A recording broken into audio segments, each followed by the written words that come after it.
Alright guys and girls, welcome to another episode of Astral Auto Repairs. Can you dig it? Alright, check it out. Right behind me, I got a 2009 Honda Accord. Customer's complaint, does not start.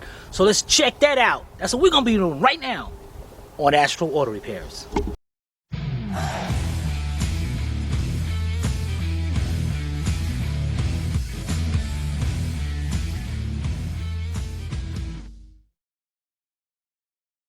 This channel is a member of the Astral Stars, which means we have a zero tolerance policy against the harassment of others.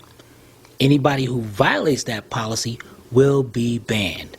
For further information, please visit www.theastralstars.com. Alright guys, got the hood open. I'm noticing a little wetness right around the top here. Looks like battery acid or something. I don't know. So let me go on the side, let me crank it and see what we got. Alright, first thing we'll do is cut the headlights on. How's the headlights, Sivvy? They're on. Alright, now as the lights are on, I'm going to go to crank it to see what the headlights do. Oh. Did they dim out anything? Alright, but I do hear the starter trying to engage.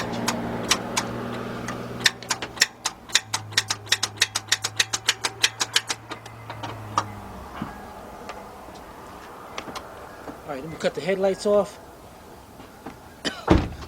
Alright guys, what I'm going to do is get a screwdriver, pop these caps off and look at it. And I want to check the voltage on the battery. Be right back. Alright guys, the first thing we do, let's check our battery out. Now guys, you definitely want to get something like this. It costs no more than about 20 bucks. It's a battery hydrometer. And what's cool about the battery hydrometer, when you go to do a testing with the machine on this battery, if this battery has a bad cell, those machines hardly ever pick that up. Sometimes the car will start with no problem, sometimes it won't.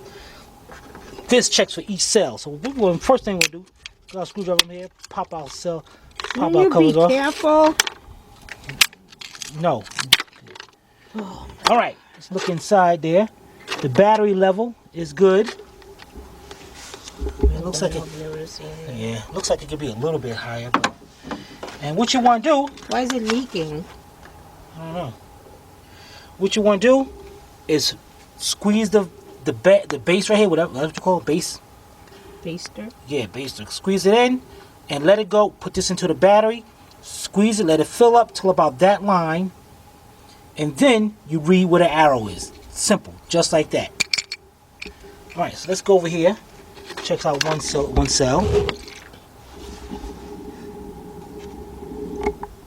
Okay, it's right about fair, good. I go good. Squeeze it out. Go to another cell.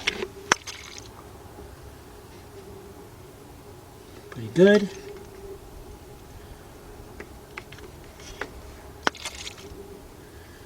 Almost thought we had a bad cell there.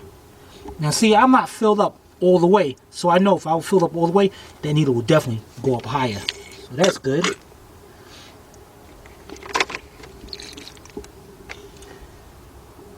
Let me get a little bit on that one.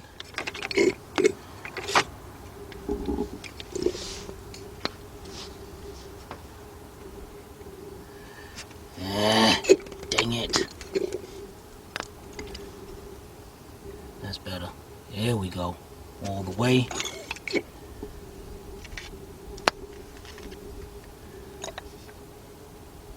Good.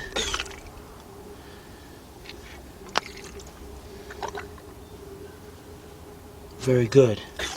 Alright. Our battery is definitely, each cell is good. Now let's check the voltage on it. Now to check the voltage on it, first of all, what we're going to do is put these caps back on it. Pop them back down. And you notice I'm carefully handling this on the side. Doesn't look like you are. I am. Pop that down like that. Let's get our voltmeter. Set this on 12 volts. Red on the positive, black on the negative. Wait a minute, I hook this thing. It said 0. Yeah, it sure does. Do I got this on holdings? Oh, didn't have it in all the way. Alright, so let's check it out. 1246. All right, so what you're gonna do is hold this. What? Yeah. I'm trying to figure a way they can hold it into place. Okay, I've got one. Never mind, you don't have to do it. All right, just listen to that right there. Look at that right there, 1246. And what I'm gonna do, guys, is I'm gonna try to start it, and I'm gonna see if our voltage drops significantly. If it does, the battery still could be bad. So where my keys at? Your keys or the customer's keys? You gotta start starting with me. Okay, I'm just saying. All right, ready? Okay, I'm gonna hold it down in the start position and let me know what the voltage drops down to. 11.6. All right, that's not bad at all. And we hear the starter. Well, we not the starter engage. We hear the starter solenoid engage, and it doesn't sound like a big clunk. If it was like a then I know the whole starter is trying to engage. Then I'll go over here and try to see if any of the pulleys are locked up or something, but it's not. So this car definitely needs a starter. Yeah, buddy. All right, we'll be right back. Alright, so today we had a 2009 Honda Accord, and the situation was that the vehicle would not start. It wouldn't crank, it wouldn't start. So we took a couple of steps to see what was going on with it and found that it needs a starter. So hopefully this video will help you diagnose your no start condition.